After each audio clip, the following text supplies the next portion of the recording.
Picture this, it's Athens just after a brutal storm wrecked the marketplace. A young Zeno of Citium stands amid shattered pottery and soaked scrolls. Instead of despair, he sees an opportunity, a philosophy emerging from ruins. This young merchant-turned-philosopher won't just teach ideas, he'll teach how to live no matter the chaos. But why did this school, the Stoics, change the world's approach to happiness and resilience? Let's dive in. Stoicism didn't start as cute advice for tough days, it was forged in crisis. What if bravery meant more than just fear? That's what the first Stoics taught us. Zeno lost everything to that storm, a merchant ship, goods, hope. Instead of giving up, he wandered Athens, eventually studying philosophy on the Stoics.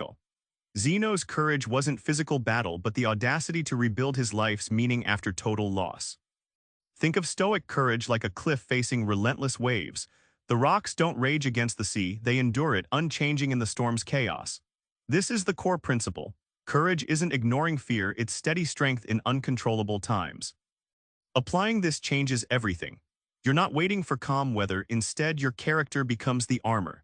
Like Marcus Aurelius, who led an empire while battling plague and rebellion, you face life's mess knowing resilience is your true power. Justice isn't just laws and courts to the Stoics. It's a way to live with fairness not just for others but as a discipline for yourself. What's freedom without fairness? Seneca the Younger, advisor to Nero, was exiled, not for crimes but politics. Yet during exile, he wrote letters urging personal integrity amid injustice.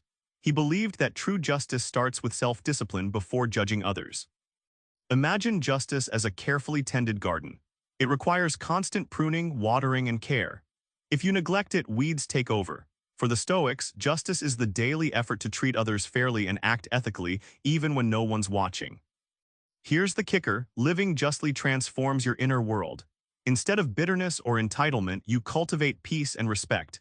It's a kind of freedom few notice, freedom from inner chaos and self-judgment that corrupts life quietly. Stoic wisdom isn't flashy or about knowing stuff, it's practical, cutting through noise. It's the ultimate life hack, mastering what matters and ignoring the rest. Epictetus started as a slave sold to a cruel master. He couldn't control circumstances, but he mastered his own mind. His teachings boiled down to one idea: freedom comes from controlling your judgment, not your situation. Think of wisdom like wearing glasses that sharpen certain parts of reality and blur distractions. It's not about hoarding knowledge but training your perception. What you choose to focus on shapes your peace and action. When you live this way, life's chaos fades into background noise. You realize the surprising payoff.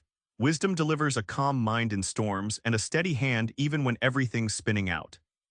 Back to Zeno amid ruins, his storm was a beginning, not an end. The Stoics teach us that storms don't have the last word. You're invited to see challenges like Zeno did, as chances to rebuild stronger, fairer, and wiser. Try this tomorrow, face one small frustration not with annoyance but as a moment to practice your Stoic armor. Subscribe for more book summaries like this one.